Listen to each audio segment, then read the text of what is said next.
Hello guys, आज सभी को बताने वाले हैं हम अति लघु उत्तरीय प्रश्न, मतलब कि जो कला के ही बारे में। ललित कलाएं कौन कौन सी मानी जाती हैं, मतलब जो ललित कला है वो कौन सी मानी। ललित कलाएं 5 मानी जाती हैं: चित्रकला, मूर्तिकला, वास्तुकला, संगीत एवं काव्य। ये इसका मतलब किसने दिया है उद्देश्य, इसको हेंगल ने उद्देश्य दिया है। हिंगल मतलब हिंगल ने 5 ललित कलाएं 5 रूप से मानी गई: चित्रकला, मूर्तिकला, वास्तुकला और संगीत कला। ललित कलाओं के रूपपद कौन कौन सी हैं, वो 3 हैं। ललित कलाओं के रूपपद 3 हैं: चित्रकला, मूर्तिकला और वास्तुकला।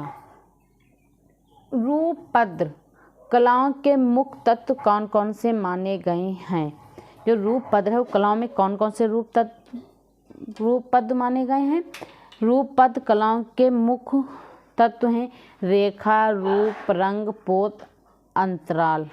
मतलब जो रेखा के जो कलाओं के जो रूपपद हैं वो 5 मानी गई। जैसे मेन उसमें रेखा है, उसका फिर रूप बनाना है। किसी चीज़ को उसमें रेखा करोगे, रेखा पेंसिल से खींचोगे, फिर रूप है, फिर उसमें कोई भी रंग बनाओगे, तान, पोत और अंतराल।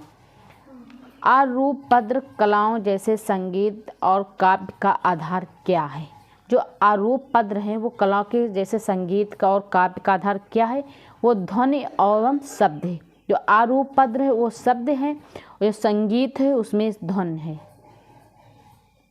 क्रियाशीलता किसे कहते हैं। रूप तत्वों की जो गतिशीलता को क्रियाशीलता कहते हैं। मतलब जो क्रियाशीलता उसे किसे कहा जाता है, वो रूप तत्वों की गतिशीलता को क्रियाशीलता कहा जाता है।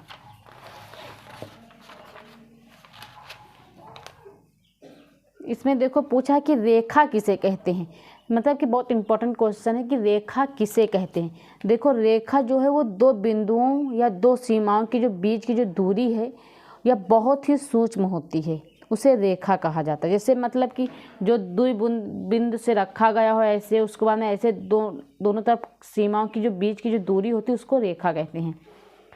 असमानताएं रेखा किसे कहते हैं। एक ही दिशा में बढ़ाई गई जो 2 रेखाएं हैं जो किसी भी स्थान पर नहीं मिली, उसे असमानताएं रेखा कहलाती है। जैसे मतलब जो 2 रेखा हों और खींचते चले जाओ, उसमें कहीं आमने सामने कुछ ही प्रकार की 2 रेखाएं आपस में ना मिली, उसे समानताएं रेखाएं कहते हैं।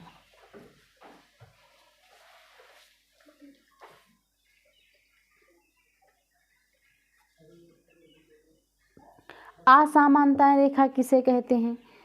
देखो अभी पूछा था समानताएं रेखा किसे कहते, तो उसमें आपको बताना होगा कि 2 रेखाएं जो आपस की दूरी में खींचते हुए चली जाएं और आपस में कहीं मिली ना हो, उसे समानताएं रेखाएं कहते हैं। और असमानताएं रेखा किसे कहते हैं, जो एक ही दिशा में बढ़ाई गई जो 2 रेखाएं जो एक ही स्थान पे आकर मिल जाए, उसे असमानताएं। पहले 2 रेखा खींची गई हो और एक जगह जाकर मिल गए, उसे कहते हैं असमानताएं रेखाएं।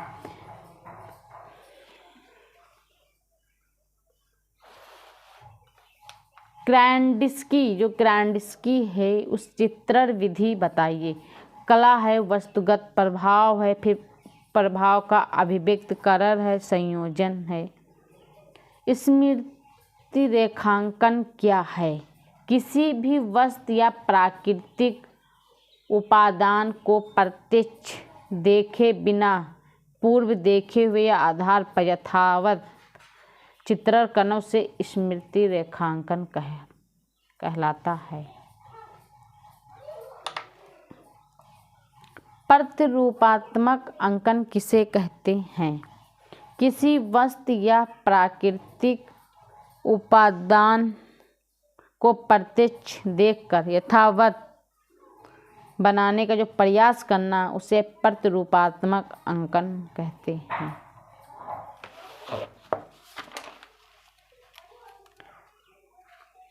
तीव्र प्रवाह पद्धति क्या है।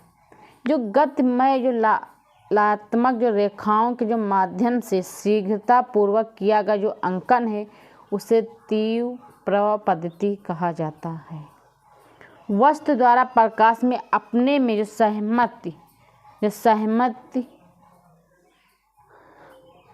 जो समाहित जो करने वाले या वैसे दिखाई देती उसे क्या कहते हैं? उसे रंगहीन और काली कहते हैं। जैसे मतलब कोई वस्तु है उसको प्रकाश में अपने उस समाहित कर लेने से वह कौन सी कैसे दिखती है? वो या तो रंगहीन दिखेगी, उसमें कोई रंग ना होगा, या तो काली दिखे। मतलब कोई वस्तु उसके प्रकाश में समाहित करने से वो जो परछाई दिखती है उसमें कोई कलर तो होता है ना, इसी वजह से उसको काली या रंगहीन कहा जाता है। जो लाल रंग है वो किन भावनाओं को प्रकट करता है? जो लाल रंग है वो क्रोध है, कामुकता है, तीव्रता है और प्रेम।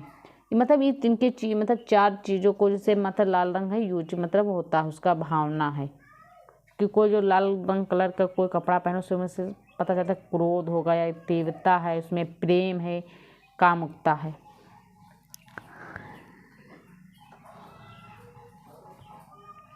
मुख्य वर्ग